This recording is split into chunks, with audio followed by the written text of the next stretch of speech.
Forza Horizon 5 released in November, and surprising absolutely nobody, it was fantastic. Now, I've never really been a massive fan of racing games. I've dabbled with the Need for Speed games here and there, and I quite like The Crew too. But if you look through my channel, you won't find many, if any, racing games. But I've always turned up for Forza, especially Forza Horizon. So when the 5th installment rolled around, I played it day one, and it was glorious. Forza Horizon 5 is easily one of the best games released this year. Yet, when the Game of the Year nominees were announced, Forza Horizon 5 wasn't there. This makes no sense. It released early enough to make the deadline, so that can't be it. It got a 92 critic score on Metacritic and an 8.7 user score. Forza Horizon 5 got a better Metacritic score than every single nominee. So, why wasn't it nominated? By the way, I'm not trying to say that Metacritic is particularly accurate, it's not, it's just a vague guideline. Before I get into all of this stuff though, let's talk about why Forza Horizon 5 is so great. Because it's just a racing game, right? Wrong. It's not just a racing game, it's the sheer top of its class when it comes to its genre. There is an absolute boatload of content in this game, way more than I'll ever play, but it's so varied. There are a lot of races, but you don't need to do them if you don't want to. I reached the Hall of Fame, which is essentially where the campaign ends, and I did like 10 races. If you don't want to race, you can just do some PR stunts where you can hit speed cameras to see what time you'll get, or maybe do a danger sign where you go over a ramp to see how far you can go in the air, or a drift zone where you have to see how many drift points you can get along a windy road. These are really fun, and they can get very competitive, as you can see your friends' scores on the leaderboards as well. Then there's the story chapters you can do, where you have to complete challenges like driving into the middle of a desert and taking a picture of your car, or driving above a certain speed for a certain amount of time. There's variety here. If you haven't played it, you might wrongly feel like there's only so much replay value a racing game can have. But this game has variety within its gameplay. More variety than a game like, I don't know, Far Cry 6 would, for example. Just because you're in a car doesn't mean that you can't have variety. That's like saying The Witcher 3 has no variety because you always use a sword. It's a dumb argument. There's many different types of races as well. There's the standard street racing, there's the out and out off-road racing, there's the cross-country style racing, and within those there's every class from S2 down to D. You won't get away with using a Pagani, for example, in a cross-country race. You'll get smoked. You need to tune your cars appropriately for each race. And oh my god, the tuning.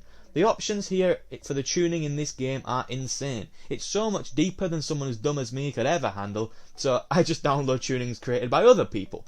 But if you're someone who's interested in car tuning, there's more than enough here to satisfy you. Then there's the online portion, which is where I spend most of my time with the game nowadays. It's wonderful. There's obviously the playground game stuff with the infected and the king of the hill and whatnot, but that gets really tiring very quickly. The online races is where things get interesting, but it's far from perfect. Each championship consists of 5 races, where you get allocated points dependent on where you finish in the race. Whoever has the most points at the end wins. You create mini rivalries with other players in the game, and it keeps it remaining fresh despite its somewhat repetitive nature.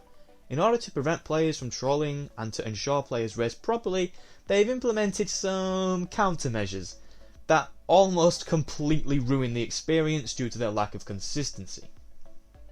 If you hit a wall too hard, you get a wall slowdown penalty, where your speed is greatly reduced by a few seconds. As if smashing into the wall itself wasn't enough of a detriment to your speed anyway. It's also incredibly harsh. You can sometimes just clip a wall and it'll give you the cooldown.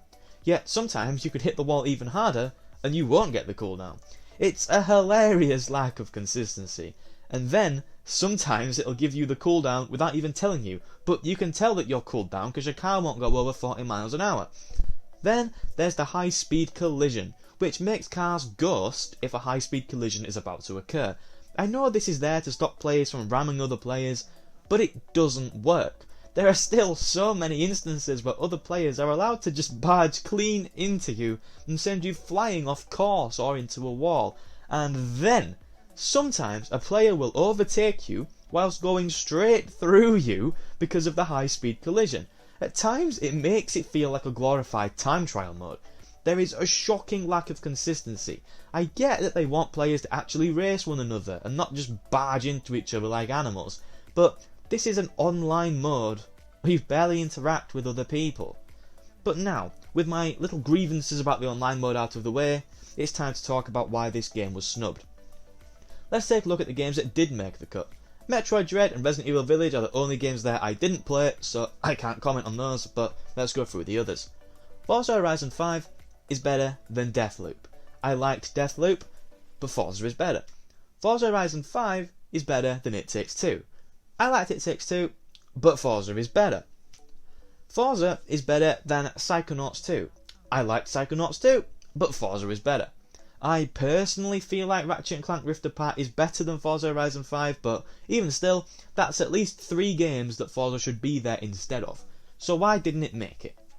Because it doesn't fit the game as an experience criteria that these awards are obsessed with. Let's take a look at a couple previous winners. 2020, The Last of Us 2 was not the best game of 2020. That would be Spiritfarer, but that's a discussion for another time. The Last of Us 2 won Game of the Year before it was even released, at least in my opinion. 2019, Sekiro, rightful winner in my opinion, game as an experience.